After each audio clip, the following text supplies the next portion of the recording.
Hello दोस्तों, welcome back my mister Singh channel. यह पारिवारिक नाटक परिवार की बहू के बारे में है जो अपने ससुराल वालों के प्रति अपने कर्तव्य और मायके वालों के साथ अपने भावनात्मक रिश्तों के बीच उलझ जाती है। ये कैसा इंसाफ फिल्म एक पारिवारिक ड्रामा है जिसकी कहानी बहुत ही अच्छी है। यह एक सामान्य कामकाजी जोड़े की कहानी है जिन्हें अपने परिवार का पालन पोषण करना है और गुजारा करना मुश्किल है। जब पति को अपने परिवार का आर्थिक रूप में पालन पोषण करना होता है, स्थिति बिगड़ जाती है। इससे रिश्ते में तनाव पैदा होता है और फिल्म की पूरी कहानी इसी बहस पर आधारित है कि परिवार का भरण पोषण करने के मुद्दे पति पत्नी के लिए समान क्यों नहीं होते। शायद इसी विषय में पैदा हुआ तनाव नाटक का सार है और ज़्यादातर समय आपको बांधे रखता है। दोस्तों, फिल्म की कहानी इस प्रकार शुरू होती है। नेशनल बैंक में अपनी सहकर्मी सुधा को प्रभावित करने की उम्मीद में शंकर अपनी कहानी अपने जन्म से लेकर अब तक एक नौकर के दीन बेटे के रूप में सुनाता है जो कभी धनी नागपुर के एक परिवार में रहता था जिसमें मधु, उसका भाई सुंदर और उसकी विधवा माँ शामिल है जो गुजारा करने के लिए संघर्ष करते हैं। फिर उसकी मुलाकात रामनाथ से होती है। दोनों एक दूसरे के प्रति आकर्षित होते हैं और राम प्रस्ताव रखता है। मधु सशर्त स्वीकार करती है कि वह अपनी तनख्वाह से अपने परिवार का गुजारा चलाएगी और उसके माता पिता और बहन शारदा के साथ रहने के लिए उसके साथ रहने लगती है।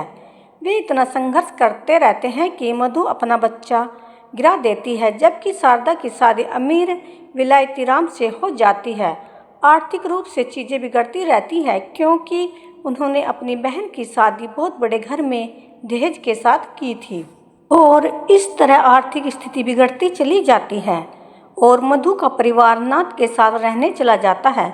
शारदा और मधु दोनों एक ही समय में गर्भवती हो जाती है और क्रमशः एक लड़के और लड़की को जन्म देती है जबकि सुंदर और शंकर दोनों की शिक्षा जारी रखने के लिए धन की आवश्यकता होती है। गलतफहमियां पैदा होती है और राम मधु को अंतिम चेतावनी देता है अपने परिवार को छोड़ दे और उसके माता पिता के साथ मुंबई में स्थानांतरित हो जाए, अन्यथा वह उनकी बेटी को ले जाएगा और मधु को पीछे छोड़ देगा।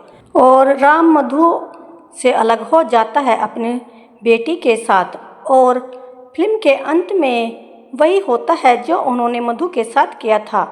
मधु की लड़की शंकर से प्यार करने लगती है और उसका पिता चाहता है कि वह घर जमाई बनकर रहे क्योंकि राम की तनख्वाह से सिर्फ उसके माता पिता का ही इलाज हो पाता है और उसकी बेटी की तनख्वाह से घर का गुजारा होता है। अगर उसकी बेटी अपने पति के साथ रहने लगेगी तो उसके घर का गुजारा कैसे चलेगा। और अंत में राम को एहसास होता है कि उसने मधु के साथ जो किया था वह गलत किया था और उसे अपनी गलती का एहसास होता है। अंत में वह मधु से माफ़ी मांगता है और सभी साथ साथ रहने लगते हैं। ऐसी वीडियो को देखने के लिए हमारे चैनल को सब्सक्राइब करें, हमारे वीडियो को लाइक करें, शेयर करें। Thank you very much.